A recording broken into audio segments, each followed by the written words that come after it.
amongst ourselves, but now we should probably let you in on what we were talking about. We've been talking about some of the very dirty jobs that you do so well.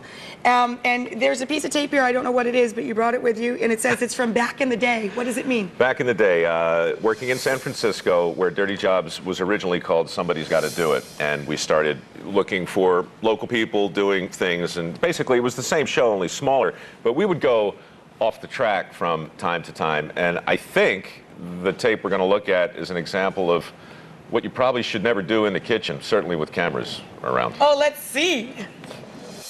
Hi. Ms. Buns? Hello. Hello. Very Mike. nice to meet you. It's nice to meet you. Please come in. Thank you. Well, first what I need to do is go ahead and get naked and put my apron on, and I invite you to do the same. Ah. Well. I always invite my students to be naked.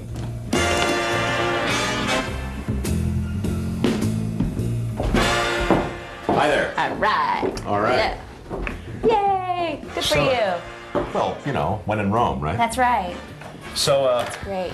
we're naked in my kitchen. So it's 3/4 of a cup? No, look at the other side. Oh.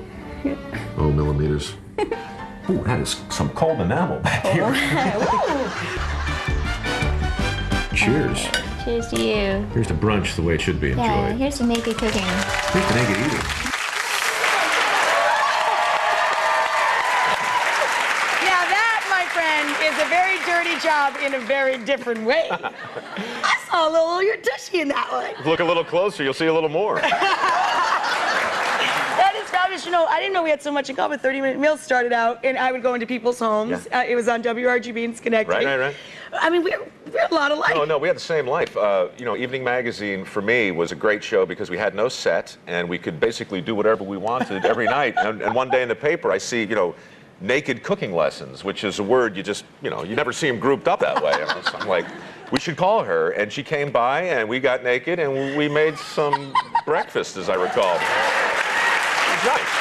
So do you enjoy cooking naked at home now for girlfriends? Do you still go back down that road? I enjoy half of it. I'm not so much of a cook. Ooh, that's really. cold. Yeah, it was. Yeah, actually. you got to stay away from hot stoves too, I imagine. Yeah, and the extremes in a nude condition are both problematic. So ideally, you want everything room temperature, including the room. Oh my Lord, I got to move off of this because it is daytime. So you know. Not for long. What did you do before you did these dirty things?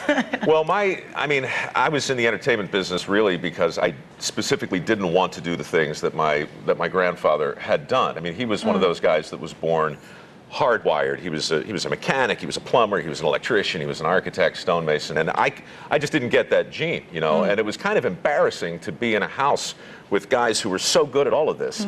So I wanted to be an actor because it wasn't any of that. And but I couldn't get my SAG card, so I joined AGMA, which is a singing union, schnurred my way into the opera, and wound up singing with the Baltimore Opera for 4 or 5 years. And then I wound up... What a great story this is. Well, it's a silly tale because it never really ended until Dirty Jobs. For 18 years, I kicked around game shows, talk shows, infomercials, got fired from QVC a couple of times back in the day. A couple of times. It's a long story, but in the end... You must be a hell of a salesman because you sold yourself back to them a few times. Well, the key is to sell out immediately at the beginning of your career, and then you don't have to worry as time goes on.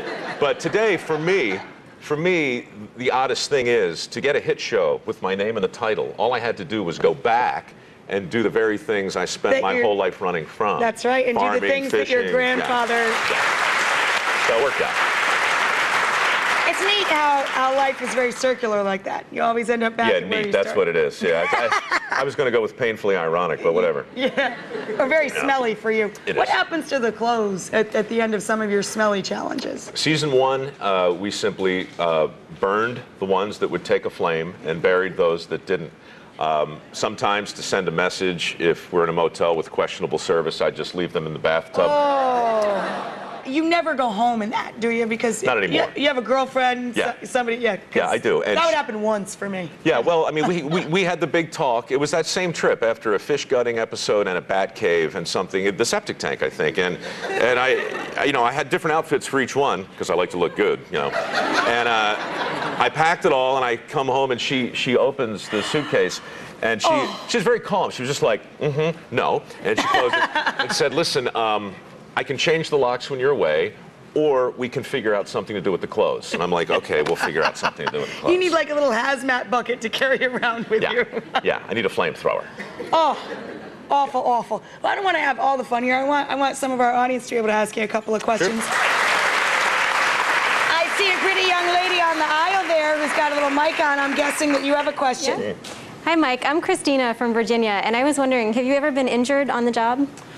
Well, yes, actually. I mean, I'm not a stunt junkie or a risk taker, but the jobs themselves are kind of dangerous, and I'm not really trained. So, a broken finger, I've lost a couple of toenails, cracked a rib, slipped a disc. How'd you lose toenails? A cow stepped on my left foot. Oh. No, it had every right to. It was just say I had it coming. But I had my contacts fused to my eyes once with a blast furnace, with a portable furnace with a blacksmith, and that one made an impression for sure. And some other, small things. I fell down and knocked a tooth out. Not a good story because I was just walking to the job, just fell flat on my face. It's like when I cut myself and I'm not even chopping. Yeah. Just talking with a knife. It all hurts. That was a good one. We have time for probably one more. Who else? Yes, sir. Hi, Mike. I'm Jesse. I work in a dirty field myself. I work for the Department of Sanitation. Nice. I was just wondering if there's ever a dirty job you wouldn't do. I'm willing to try anything that's legal, but in the end, like crime scene cleanup, body farm technician, there's some horrible... Oh, my God. There's some jobs out there that, fundamentally, I want the show to be fun. I want people to learn and laugh and be appreciative of what goes on. That's my goal, so every now and then we got to pass for the bad ones, but I'm game to try just about anything. Don't you just love them? And now that we've been talking about putrefied food and dead body parts, as opposed to living body parts. Very good, yeah. Let's talk about snack of the day, shall we?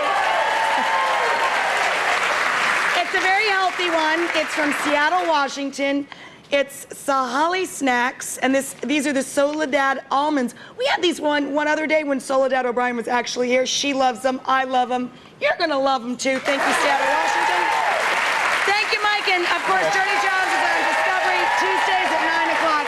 He is so DVR-worthy, this man. Don't miss him. Not ever. Heading your way.